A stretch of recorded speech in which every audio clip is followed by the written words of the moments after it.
কক্সবাজারের কলাতলীতে সমুদ্র সৈকত এলাকায় দোকান বসানোকে কেন্দ্র করে কথা কাটাকাটি জেরে দুই পক্ষের মধ্যে দফায় দফায় সংঘর্ষের ঘটনা ঘটেছে।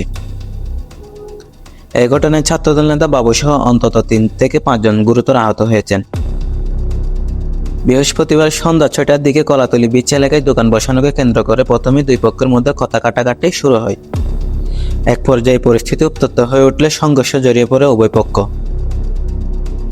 প্রত্যক্ষদর্শীরা জানান, এই সময় কথিত আরিফ বাহিনীর সদস্যরা এসে ছাত্রদল নেতা বাবুকে ছুরিকাঘাত করে দ্রুত ঘটনাস্থল ত্যাগ করে। এতে এলাকায় চরম উত্তেজনা ছড়িয়ে পড়ে। এরা বাবরা জন এদিক দিয়ে টমটম নিয়ে চুরি খাওয়া অবস্থা আসতেছে। তারপর এরা আরিফরা আরো তার রাকিব নামে আরো কয়েকজন সাঙ্গপাঙ্গ তারা এদেরকে অ্যাটাক করে। অ্যাটাক যখন করে তারপর আমরা এখানে কয়েকজন এটা ছাড়ানো ইয়া করি। তখন এক পর্যায়ে গিয়ে আমরা যখন ছাড়িয়ে নিচ্ছি, আরিফ এসে একটা চাপাতি নিয়ে যেটা সুপারি কাটে এগুলো নিয়ে এসে আমাকে বাড়ি মারে, নাইমুলকে বাড়ি মারে।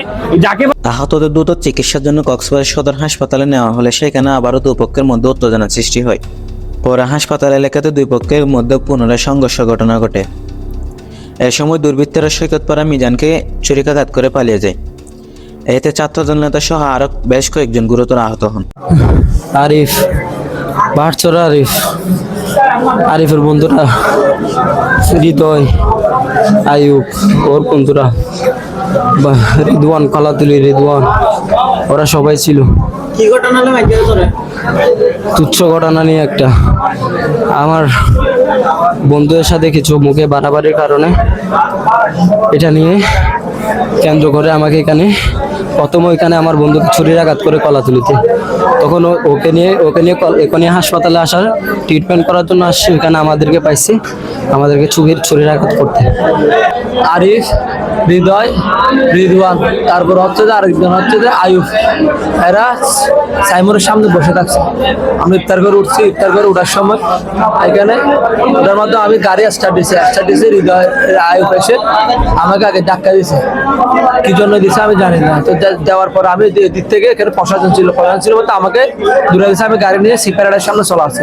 সিপারের সামনে চলে আসার পর আয়ুব ফুট করে আরিফ আর 4টা গাড়ি নিয়ে সাইমন থেকে আসার সময় 4টা ছুরি নিয়ে আমাকে এখানে ছুরি মারছে।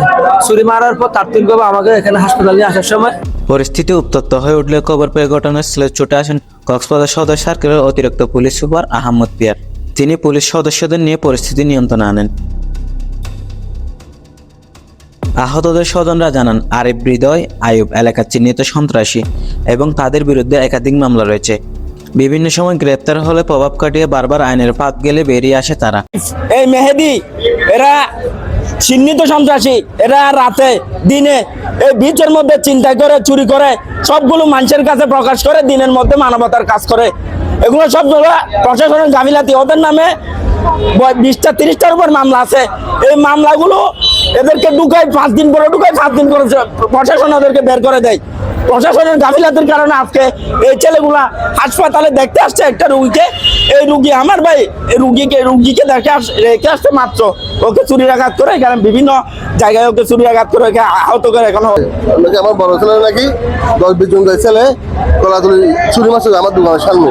এটা শোনার পর আমি বসেছিলাম কলাতলী।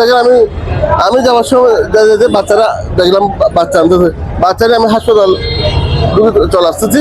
আসার সময় ওনারা বৃত্তির আছে আরিফ, আমি ওদের নামটা আরিফ, উনি বাচ্চারা বাড়ি, উনি একজন টুকাই, ওনারা সবাই হাতে চুরি। এই যে আমার বাচ্চার সময় আমার এখানে চুরি লাগছে, আমার ফিরোজের লাড়ি বাড়ি মারছে। তারপরে মিজানকে ওরা যেভাবে আসে, যেভাবে চুরি পাচ্ছে মিজান আর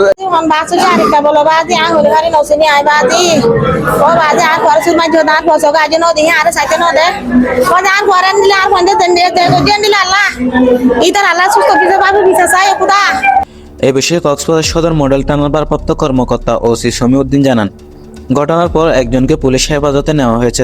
তবে এখনো কোনো পক্ষ আনুষ্ঠানিক মামলা দায়ের করেননি। মামলা দায়ের হলে তদন্ত সাপেক্ষে আইনগত ব্যবস্থা নেওয়া হবে বলে জানান তিনি।